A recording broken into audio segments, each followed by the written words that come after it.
ମା ମା କୋଉଠି ଅଛ? ଆରେ ଝିଅ ଆସିଗଲୁ ତୁ? ହଁ ମା ଆସିଗଲିଣି। ମତେ ତ ତମେ ପୁରା ଭୁଲିଗଲଣି। କେତେବେଳେ ବି ଟିକେ କଲ୍ ବି କରୁନ, ଆଉ ଯେତେବେଳେ ବି କଲ୍ କରୁଛ ଭାଉଜଙ୍କର ପ୍ରଶଂସା କରୁଛ। ଆରେ ନା ଝିଅ, ତୁ କାହିଁ ଏମିତି ଭାବୁଛୁ? ତତେ କଣ ମୁଁ ଭୁଲି ପାରିବି? ତୁ ପା ମୋ ଗେହ୍ଲା ଝିଅଟା।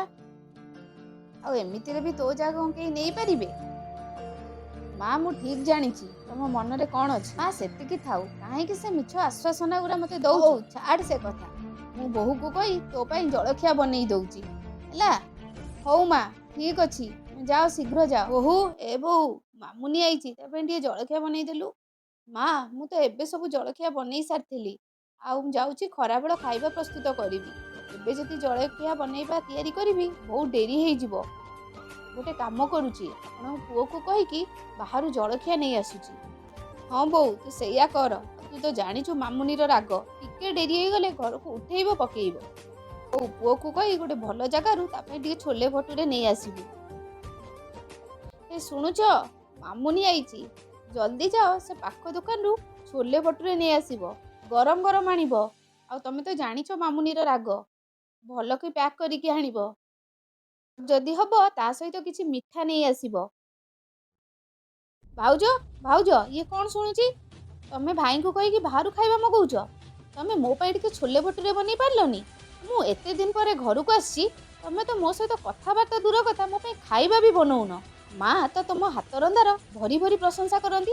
କାଇଁ ମୋ ପାଇଁ କଣ ରାନ୍ଧିଲା ବେଳୁ ତମ ହାତ ଛିଡି ପଡୁଛି? କାହିଁ ଏମିତି ରାଗୁଛୁ? ମୁଁ ହିଁ ତ ଭାଉଜକୁ କହିଥିଲି ତୋ ଭାଇଙ୍କୁ କହି ବାହାରୁ ଭଲ ଦୋକାନରୁ ଛୋଲେ ଭଟୁରେ ଆଣିବା ପାଇଁ। ଥାଉ ମା, ଭାଉଜଙ୍କୁ ଘୋଡେଇବା ସେତିକି ଥାଉ। ମୁଁ ଜାଣିଛି ଭାଉଜଙ୍କୁ ତୁ ଖାଇବା ପାଇଁ କହିଥିଲୁ, କିନ୍ତୁ ଭାଉଜ ନ ରାନ୍ଧିକି ଭାଇକୁ କହିଛନ୍ତି ନେଇ ଆସିବା ପାଇଁ। ମୁଁ ଯଦି ଖାଇବି ଭାଉଜ ରାନ୍ଧିଲେ ଖାଇବି, ନହେଲେ ମୁଁ ଆଜି ଖାଇବି ନାହିଁ। ଏମିତିରେ ବି ମୁଁ ଘରୁ ଖାଇକି ଆସିଥିଲି, ମତେ ଏବେ ଜଲ୍ଦି ନାହିଁ। ଭାଉଜ ରାନ୍ଧନ୍ତୁ, ମତେ ଡାକିଦବୁ ଖାଇବା ପାଇଁ। ମୋହିନୀ ଖରାବେଳ ଖାଇବା ରାନ୍ଧୁଥିବା ସମୟରେ ସେଇ ସମୟରେ ତାର ନଣନ୍ଦ ମାମୁନି ଆସି ତାକୁ କହୁଛି, ଭାଉଜ ଭାଉଜ କଣ ରାନ୍ଧୁଛ ଆଜି?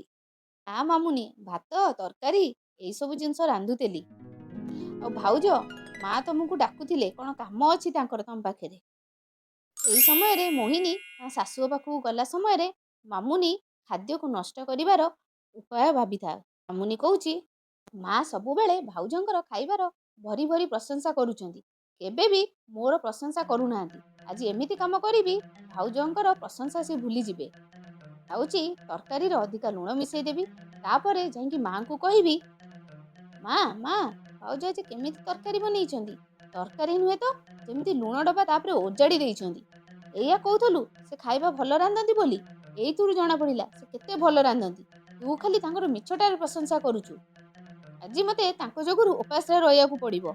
ଛାଡ, ଏତେ ଦିନ ପରେ ଆସିଲି, ଭଲସେ ଖାଇବା ବି ଦିଟା ମିଳିଲାନି। ମୁଁ ସେ ଖାଇବାକୁ ପାଟିରେ ପୁରେଇଛି ବାନ୍ତି କରିଦେଲି। ଛାଡ, ମୁଁ ଆଜି କାହିଁ ଆସୁଥିଲି କେଜାଣି। ଆରେ ଝିଅ, ତୋ ଭାଉଜ ସତରେ ଖାଇବା ବହୁତ ଭଲ ବନାଏ। ହଁ, ଆଜି ଖାଇବାରୁ ଜଣା ପଡିଗଲା ତୋ ବୋଉ କେତେ ଖାଇବା ଭଲ ବନାଏ। ତୁ ତ ଖାଲି ମିଛଟାରେ ତାର ପ୍ରଶଂସା କରୁଛୁ। ଛାଡ, ମୁଁ ତ ସେ ଖାଇବା ଖାଇପାରିବିନି। ତୋର ଯଦି ଖାଇବାର ଅଛି ଯା ଖାଇବୁ। ହଉ, ମୋ ପାଇଁ ବାହାରୁ ଖାଇବା ଅର୍ଡର କରିଦିଅ। ଠିକ ଅଛି ଝିଅ, ମୁଁ ତୋ ପାଇଁ ବାହାରୁ ଖାଇବା ଅର୍ଡର କରିଦଉଛି। ମୋହିନୀର ଶାଶୁ ମୋହିନୀ ରୁମକୁ ଯାଇ ତାକୁ କହୁଛନ୍ତି, ବୋହୂ ଆଜି ତୋର କଣ ହେଇଛି? ସବୁବେଳେ ତ ଖାଇବା ଭଲ ତିଆରି କରୁ, ଆଜି ଖାଇବାକୁ ଏମିତି କଣ ବନେଇ ଦେଇଛୁ? ମାମୁନି କହୁଥିଲା ତୁ କୁଆଡେ ତରକାରୀରେ ଅଧିକାରୁ ଅଧିକା ଲୁଣ ପକେଇ ଦେଉଛି, ଯୋଉଟା କି ବିଲକୁଲ ସେ ଖାଇପାରୁନି। ଆଉ ଏମିତିରେ ଜାଣିଛୁ ମାମୁନି କେତେ ରାଗି, ଟିକେ କଣ ହେଲେ ଘରକୁ ଏପଟ ସେପଟ କରିଦବ। ଛାଡ ସେ କଥା, ଯା ତା ପାଇଁ ବାହାରୁ ଅର୍ଡର କରିଦେ। ନା ମା, ମୁଁ ତରକାରୀ ରାନ୍ଧି ସାରିଲା ପରେ ତାକୁ ନିଜେ ଟେଷ୍ଟ କରିଥିଲି, ତରକାରୀ ତ ସବୁ ଠିକ ଥିଲା।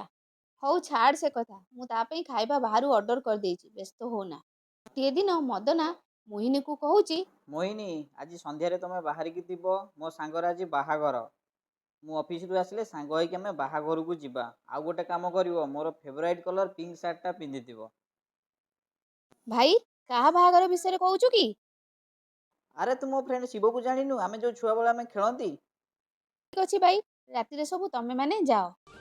ମୋହିନୀ ତା ଶାଢୀକୁ ଆଇରନ୍ କରିସାରି ରୋଷେଇ ଘରେ ଖାଇବା ବନେଇବାକୁ ଯାଉଛି। ସେତିକି ବେଳେ ତାର ନଣନ୍ଦ ମାମୁନି ଆସୁଛି। ମାମୁନି ଆସିକି ପୂଜାର ଶାଢୀ ଉପରେ ଗରମ ଆଇରନକୁ ରଖିକି ସେ ରୁମରୁ ବାହାରକୁ ପଳଉଛି। ପୂଜା କିଛି ସମୟ ପରେ ଆସି ଦେଖେ ତାର ଶାଢ଼ୀ ଉପରେ ସେ ଆଇରନ୍ଟି ଥୁଆ ହେଇଛି। ସେ ଭାବୁଛି ମୁଁ ତ ଗଲାବେଳେ ଠିକ୍ ମନେ ଅଛି କି ମୁଁ ଶାଢ଼ୀଟାକୁ ଆଇରନ୍ କରିକି ଯାଇଥିଲି ଆଉ ଏବଂ ଆଇରନ୍ ସୁଇଚ୍କୁ ବନ୍ଦ କରି ଯାଇଥିଲି। କିଏ ମୋ ଆଇରନ୍ଟିକୁ ଶାଢ଼ୀ ଉପରେ ରଖିଦେଲା? ମାମୁନି ନିଜକୁ ନିଜେ କହୁଛି ଏଇ ଶାଢ଼ୀଟା ତ ତାଙ୍କର ଫେଭରେଟ୍ ଥିଲା। ସେ କହୁଥିଲେ ଏଇ ଶାଢ଼ୀ ପିନ୍ଧିକି ଯିବା ପାଇଁ। ମୁଁ ରାତିରେ କ'ଣ ପିନ୍ଧିବି? ରାତିରେ ମଦନା ଅଫିସରୁ ଫେରିକି ମୋହିନୀକୁ କହୁଛି, ଆରେ ମୋହିନୀ, ଏ ପର୍ଯ୍ୟନ୍ତ ତମେ ବାହାରି ନାହଁ। ମୁଁ ତୁମକୁ କହିଥିଲି ନା ଅଫିସରୁ ଆସିବି ଆଉ ସାଙ୍ଗେ ସାଙ୍ଗେ ଆମେ ବାହାଘରକୁ ଯିବା। ହେଲେ ତମେ ଏ ପର୍ଯ୍ୟନ୍ତ ବାହାରି ନାହଁ। ଆରେ ଭାଇ ତମକୁ ଜଣା ନାହିଁ କି? ତମେ ଯୋଉ ଭାଉଜଙ୍କୁ ପ୍ରଥମେ ଗିଫ୍ଟ କରିଥିଲ ସେ ଗୋଲାପୀ ଶାଢ଼ୀଟା ଭାଉଜ ଆଇରନ୍ କଲାବେଳେ ତାକୁ ଜଳେଇ ଦେଇଛନ୍ତି। ଥିଲେ ତ ସେଇଟା ପିନ୍ଧିଥାନ୍ତେ। ଆରେ ମୋହିନୀ, ଯଦି ଶାଢ଼ୀ ଜଳିଗଲା ତମେ ଆଉ କିଛି ପିନ୍ଧି ଦେଇଥାନ୍ତ। ଶୁଣ ତମେ ଗୋଟେ କାମ କର, ତମେ ବାହାଘରକୁ ପଳାଅ, ମୁଁ ଯିବି ନାହିଁ। ମଦନା ସେଠୁ ଚାଲିଯିବା ପରେ ମାମୁନି ତା ଭାଉଜକୁ କହୁଛନ୍ତି, ଏତେ ଦୁଃଖର କଥା, ତମେ ବାହାଘରକୁ ଆଜି ଯାଇପାଇଲନି। ଆରେ ମାମୁନି, ଏଇଟା ତମର ଚାଲ ନଥିଲା ତ? ମୋର ଠିକ୍ ମନେ ଅଛି ମୁଁ ଆଇରନ୍ କଲା ପରେ ଆଇରନ୍ ପ୍ଲଗ୍ଟାକୁ କାଢ଼ି ଦେଇ ଆସିଥିଲି। କିନ୍ତୁ ଯେତେବେଳେ ମୁଁ ରୋଷେଇ ଘରୁ ଗଲା ପରେ ଦେଖିଲି ଆଇରନ୍ ପ୍ଲଗ୍ ଲଗା ହେଇଛି, ଆଇରନ୍ ସୁଇଚ୍ ଅନ୍ ଅଛି। ହଁ ଭାଉଜ, ତମେ ଠିକ୍ ବୁଝିଛ। ମୁଁ ହିଁ ଏସବୁ କରିଛି। ଆଉ ତମ ତରକାରୀରେ ଲୁଣ ମୁଁ ହିଁ ଅଧିକା ପକେଇ ଦେଇଥିଲି। ମାମୁନି, ତମେ ଏସବୁ କ'ଣ ପାଇଁ କଲ?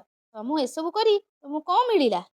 ତାହେଲେ ଶୁଣ ଭାଉଜ, ମୁଁ କଦାପି ବରଦାସ୍ତ କରିପାରେନି ଯେତେବେଳେ ମା ତୁମର ଭରି ଭରି ପ୍ରଶଂସା କରନ୍ତି। ମାଙ୍କ ନଜରରେ ତମକୁ ଛୋଟ କରିବା ପାଇଁ ଏମିତି କରିଥିଲି। ମାମୁନି, ତମେ ଏଇଟା ଠିକ୍ କଲନି। ଏବେ ଦେଖ ମୁଁ ତମ ସହିତ ଆପରେ କ'ଣ କରୁଛି। କିଛି ଦିନ ପରେ ମାମୁନିର ମା ବଜାରରୁ ମାମୁନି ପାଇଁ ଗୋଟେ ଭଲ ଶାଢ଼ୀ ଆଣିଛନ୍ତି ଏବଂ ସେ ମାମୁନିକୁ କହୁଛନ୍ତି, ଦେଖ ମୁଁ ତୋ ପାଇଁ ବଜାରରୁ ଏ ଶାଢ଼ୀଟା ଆଣିଛି, ତତେ ପସନ୍ଦ ଆସିଲା ତ? ହଁ ମା, ଥ୍ୟାଙ୍କ ୟୁ ସୋ ମଚ୍। ଏ ଶାଢ଼ୀଟା ମୋ ପାଇଁ ଆଣିଥିବାରୁ। ଏ ଶାଢ଼ୀଟାର କଲର୍ ଆଉ ଡିଜାଇନ୍ ବହୁତ ଭଲ ହେଇଛି। ମାମୁନି ତାପରେ ଶାଢ଼ୀଟିକୁ ଆଣି ନିଜ ବେଡରୁମ୍ରେ ରଖି କିଛି ମାର୍କେଟିଂ ପାଇଁ ବଜାର ଚାଲିଗଲା। ସେହି ସମୟରେ ତା ଭାଉଜ ଆସିଲେ ଏବଂ ଭାବିଲେ ଏଇ ଶାଢ଼ୀଟାକୁ ମୁଁ ବି ନଷ୍ଟ କରିଦେବି। ସେ ସେଥିପାଇଁ କଇଁଚି ଆଣି ଶାଢ଼ୀଟାକୁ ବିଭିନ୍ନ ଜାଗାରୁ କାଟିଦେଲେ, ଯେମିତିକି ସେ ଶାଢ଼ୀଟା ଆଉ ତାଙ୍କ ନଣନ୍ଦ ପିନ୍ଧି ପାରିବନି। ଶାଢ଼ୀଟିକୁ ନଷ୍ଟ କଲା ପରେ ତାପରେ ମାମୁନି ରୁମ୍ରୁ ସେ ଚୁପଚାପ ପଳେଇଲେ। କିଛି ସମୟ ପରେ ମାମୁନି ଯେତେବେଳେ ମାର୍କେଟରୁ ଆସିଲା ଏବଂ ନିଜ ଶାଢ଼ୀଟିକୁ ଟ୍ରାଏ କରିବା ପାଇଁ ଖୋଲିଲା, ଦେଖିଲା ଶାଢ଼ୀଟି ପୁରା ନଷ୍ଟ ହୋଇଯାଇଛି। ସେ ଭାବିଲା ଏଇ କାମଟି ନିଶ୍ଚୟ ଭାଉଜଙ୍କର ହୋଇଥିବ। ତାପରେ ମାମୁନି ଯାଇ ତା ଭାଉଜଙ୍କୁ ପଚାରୁଛନ୍ତି, ଭାଉଜ ମୋ ଶାଢ଼ୀଟାକୁ କିଏ ନଷ୍ଟ କଲା? କିଏ ତାକୁ କଇଁଚିରେ କାଟିଛି? ତମର ସାହସ କେମିତି ହେଲା ମୋ ଶାଢ଼ୀଟାକୁ କାଟିବା ପାଇଁ?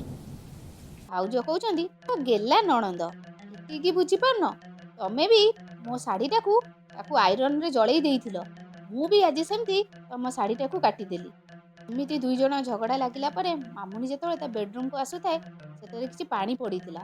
ମାମୁନିର ଗୋଡ଼ ସେ ପାଣିରେ ଖସିବାରୁ ତାର ଗୋଡ଼ ହାତ ଫ୍ରାକ୍ଚର ହେଇଗଲା। ସେ ବହୁତ ଦିନ ପର୍ଯ୍ୟନ୍ତ ବେଡ୍ ରେଷ୍ଟରେ ରହିଲା। ସେହି ସମୟରେ ତା ଭାଉଜ ତାର ସେବା କରିବାକୁ ଲାଗିଲେ। ଖାଇବା ଔଷଧ ସବୁ ଠିକ୍ ସମୟରେ ଦେଲେ।